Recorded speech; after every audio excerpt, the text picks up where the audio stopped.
Good morning बच्चों। कल हम लोगों ने अभ्यास 1 भी जो है वो कंप्लीट कर लिया था। अब हम आगे जो है आगे के चैप्टर में बढ़ते हैं और आगे की प्रश्नावली में आने से पहले हमें कुछ चीज़ों के बारे में जानना ज़रूरी है। जैसे कि यदि दो परिमेय संख्याएं ए और बी और सी डी ऐसी हैं, यदि दो परिमेय संख्याएं ए बी और सी डी ऐसी हैं कि अगर ए बी संख्या जो है वो सी डी से बड़ी है तो निश्चित रूप से ए और डी जो इसका तिर्यक गुणनफल करते थे तो उसका मान जो है ए डी का मान जो है वो भी बड़ा होगा किससे, बी और सी से, जहां बी और डी क्या है, दोनों धनात्मक संख्याएं हैं। ठीक है। और इसके अलावा और कुछ चीज़ों को भी जानना जरूरी है। जैसे कि दो परिमेय संख्याओं की हमें अगर परस्पर तुलना करना है तो उसके लिए उनके हरों को जो है वो हमें धनात्मक बनाना आवश्यक है। ठीक है। उनके हरों को क्या करना पड़ेगा, हमें धनात्मक बनाना जरूरी है। अंश की तरफ ही ऋण का चिन्ह रहेगा। और इसके अलावा तीसरा जो है पॉइंट हमें ये भी ध्यान रखना है कि प्रत्येक धन परिमेय संख्या शून्य से बड़ी होती है। धनात्मक अगर कोई भी परिमेय संख्या है तो वो हमेशा शून्य से बड़ी होगी। ठीक है। और चौथा पॉइंट है कि प्रत्येक ऋण परिमेय संख्या जो है वो शून्य से छोटी होती है। यानी कोई भी परिमेय संख्या जिसके आगे ऋण का चिन्ह लगा हुआ है, ऋणात्मक परिमेय संख्या है, तो वो क्या होगा, शून्य से छोटी होगी। शून्य जो है उससे क्या होगा, बड़ा होगा। अब चलते हैं इसकी नेक्स्ट प्रश्नावली की ओर। ठीक है बच्चों, तो अभ्यास 1C में हम आगे बढ़ते हैं। इसका पहला क्वेश्चन है, निम्नांकित दो परिमेय संख्याओं में कौन बड़ी है। पहला इसका का है -4/9 और 7/9। अब हमें इन दोनों परिमेय संख्याओं में देखना है कि कौन सी परिमेय संख्या बड़ी है। क्योंकि अब सबसे पहले दो परिमेय संख्याओं की अगर हमें तुलना करनी है तो हमें क्या करना होगा, उनके हरों को समान बनाना होगा। इसमें हर जो है वो दोनों तरफ समान दिए हुए हैं। दोनों का हर कितना है, 9 है, तो इसलिए इसमें हर को समान बनाने की आवश्यकता नहीं है। अब हम अंशों की तुलना करेंगे। अंश हमारे पास क्या है, -4 और इसका अंश क्या है, 7। ठीक है। अब ये बताओ बच्चों, इसका जो -4 अंश है और ये 7 अंश है, इन दोनों में बड़ा और छोटा कौन सा है। तो हमें पता है कि धनात्मक संख्याएं जो होती हैं वो ऋणात्मक संख्याओं से क्या होती हैं, बड़ी होती हैं। तो कौन सी संख्या बड़ी हो गई, 7 बड़ा होगा। किससे बड़ा होगा, -4 से। ठीक है। तो -4 से चूंकि 7 बड़ा है इसलिए -4/9 से 7/9 संख्या जो होगी वो क्या होगी, बड़ी होगी। ठीक है। तो इसका उत्तर आप अलग से लिख दीजिएगा। आते हैं -4/9 और 7/9 में 7/9 परिमेय संख्या बड़ी होगी। समझ में आया ना बच्चों। ठीक। अब इसी तरह इसका एक और क्वेश्चन लेके चलते हैं। खा क्वेश्चन जो है वो आपको स्वयं ही करना है। ये खा दिया हुआ है क्वेश्चन नंबर खा, -3/4 और -5/8। इन दोनों में कौन सी बड़ी है ये आपको करना है। अब इसी का मैं गा वाला क्वेश्चन वो बताने जा रही हूँ।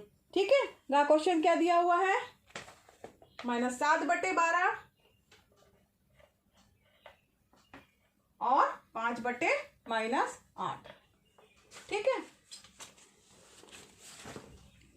अब इसको हल करने से पहले हमने क्या इसके पहले कुछ पढ़ा था, जो नियम पढ़े थे उसके अनुसार जो है हर को ऋणात्मक नहीं होना चाहिए।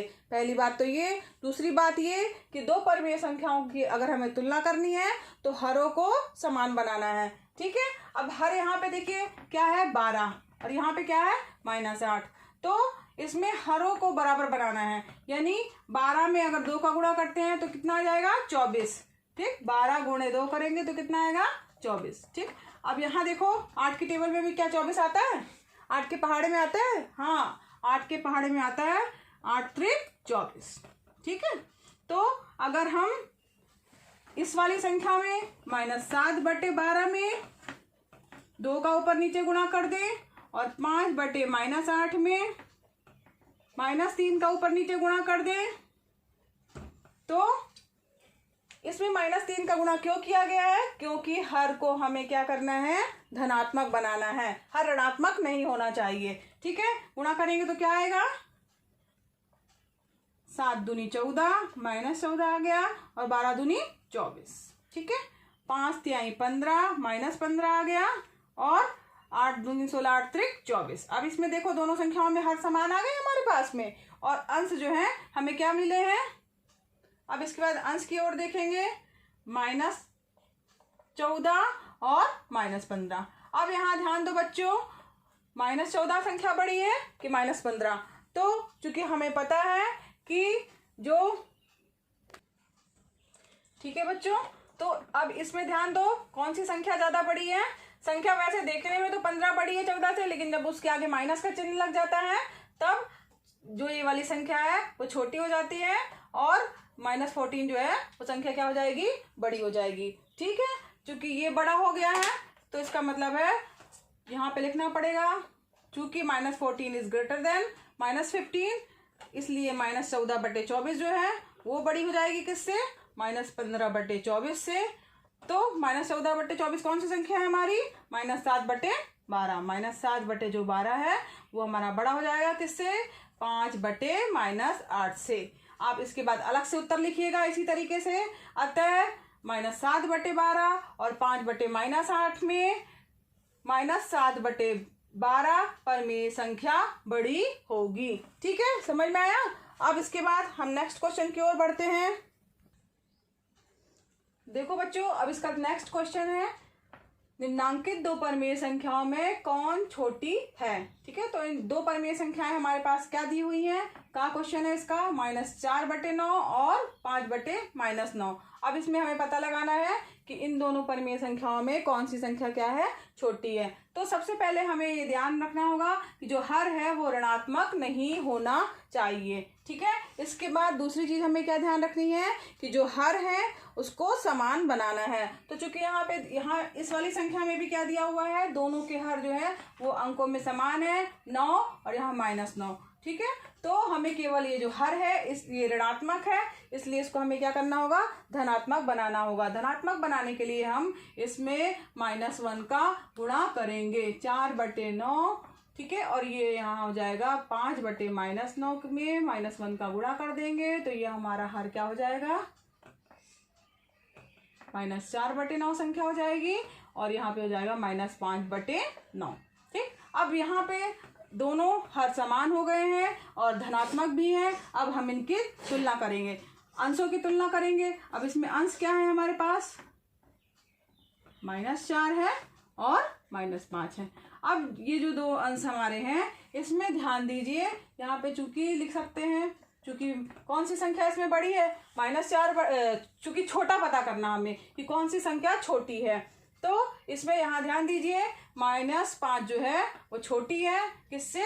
-4 से। ठीक है बच्चों, तो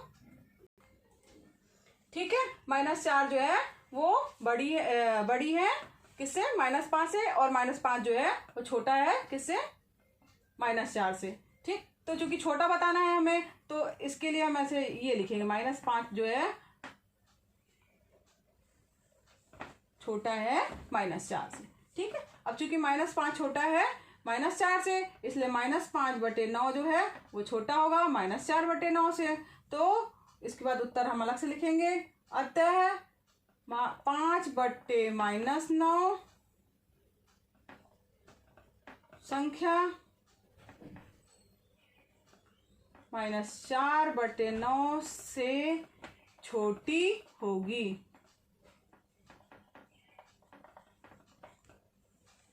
ठीक है, समझ में आया बच्चों? इसके बाद इसका खा क्वेश्चन जो दिया हुआ है 6/11 और -7/-11, ये क्वेश्चन आपको करना है। इसका गा क्वेश्चन जो है वो भी आपको करना है और घा भी इसी तरह से करने का प्रयास करिएगा।